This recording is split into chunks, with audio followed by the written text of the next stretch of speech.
Bonjour à toutes et à tous, bienvenue sur votre chaîne d'information en continu. La canicule arrive cette semaine en France. Qu'en est-il dans le Nord et le Pas-de-Calais? Un point sur votre météo s'impose et rassurez-vous, Météo France n'envisage pas encore d'alerte spécifique dans les deux départements, mais la chaleur arrive. Le ciel est bien dégagé dans l'ensemble sur le territoire régional avec un soleil d'ailleurs resplendissant aujourd'hui.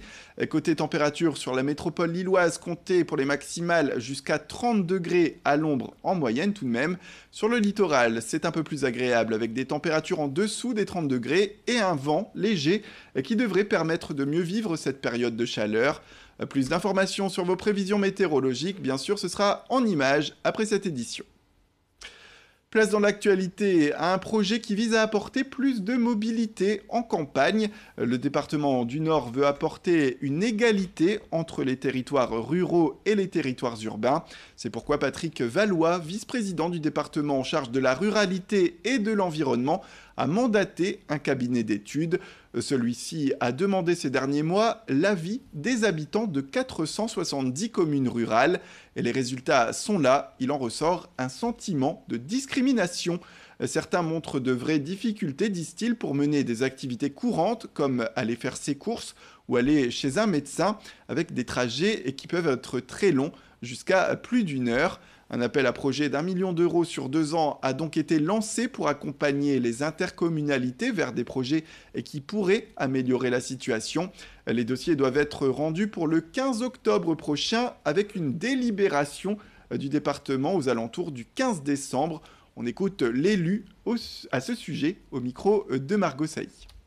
On a constaté par exemple que trouver une poissonnerie dans la Vénoise, ça peut représenter un déplacement de 30 à 45 minutes. Lorsque des parents d'un enfant en situation de handicap se retrouvent sur un territoire d'une communauté urbaine, que ce soit à Dunkerque ou à Lille, son déplacement sera pris en charge. Lorsqu'il se retrouve sur un territoire non urbain, eh bien, malheureusement, le déplacement, si cet enfant est âgé de plus de 20 ans, est à la charge des familles. C'est une discrimination et on a vraiment voulu aller vers la mise en place de dispositifs qui permettent une équité entre les habitants et en fonction des situations particulières des uns et des autres.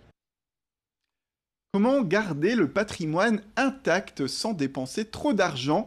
Eh bien, la réponse se trouve à la citadelle de Lille.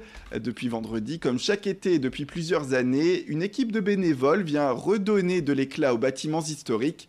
Une aide précieuse pour la préservation de cet édifice lillois, vieux, on le rappelle, de 350 ans. En partenariat avec la ville de Lille, le corps de réaction rapide France accueille pendant 15 jours 14 bénévoles et 3 encadrants de l'association des chantiers Histoire et Architecture médiévale.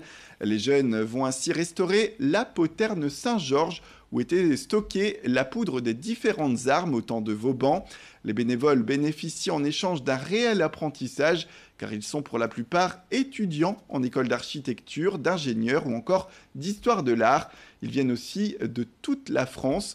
Le lieutenant-colonel Patrick, en charge du patrimoine à la citadelle, se réjouit pour sa part de voir ce chantier arriver et revient sur tout ce qui pourrait être réalisé à l'avenir pour retrouver une citadelle telle qu'elle l'était lors de sa création. Ce qu'on a fait, c'est un carnet de mécénat où on a priorisé finalement des sites de la citadelle particulièrement emblématiques ou pour lesquels on estime qu'il y aurait des travaux à faire, comme par exemple le clocher de la chapelle qui a été rasé en 1940 par les Allemands. Donc c'est un des projets qu'on voudrait faire, c'est-à-dire restituer ce clocher. On voudrait aussi, par exemple, recréer les conditions de la grotte du gouverneur. Il y avait à l'époque des jardins derrière l'hôtel du gouverneur, le gouverneur de la citadelle, dont le premier d'entre eux était Vauban lui-même.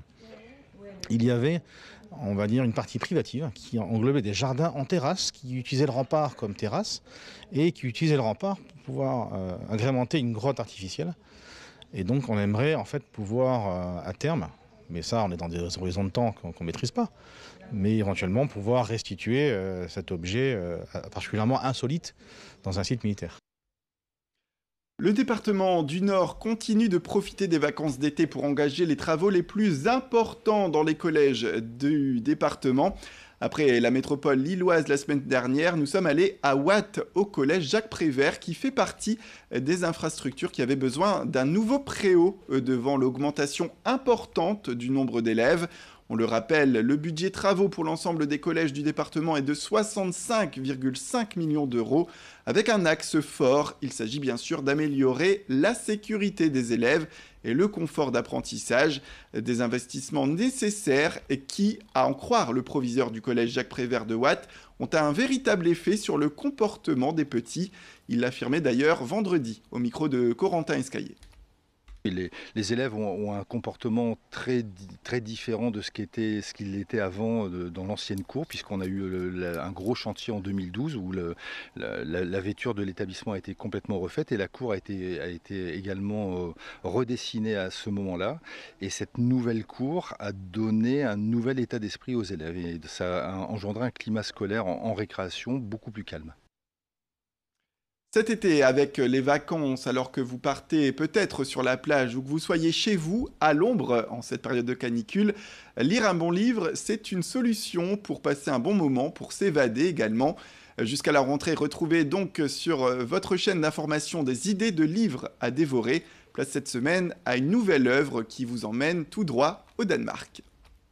Cette semaine, je vous conseille Le pouvoir de Suzanne de Peter Høeg, publié chez Actes Sud, un grand roman d'aventure qui se passe au Danemark, puisque une famille, Suzanne, son mari, ses enfants, sont rapatriés de façon un peu chaotique de l'Asie où ils ont eu des petits démêlés et on leur propose des fesses et l'ardoise contre un marché un petit peu douteux et ils doivent s'emparer de documents et en creusant, ils se rendent compte que voilà, il y a toute une machination derrière, un grand secret d'État qui se profile et finalement on en veut un petit peu à leur peau. Est-ce qu'ils vont échapper à tout ça? Est-ce qu'ils vont comprendre le mystère qui se cache? Et pourquoi est-ce qu'on leur a demandé à eux d'enquêter sur ce mystère? Vous saurez tout en lisant Le pouvoir de Suzanne, une famille haute en couleurs, avec plein d'aventures assez rocambolesques sur fond d'intrigues politiques et écologiques.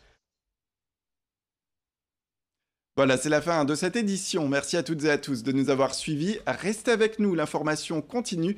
Après le jingle, retrouvez vos prévisions météo.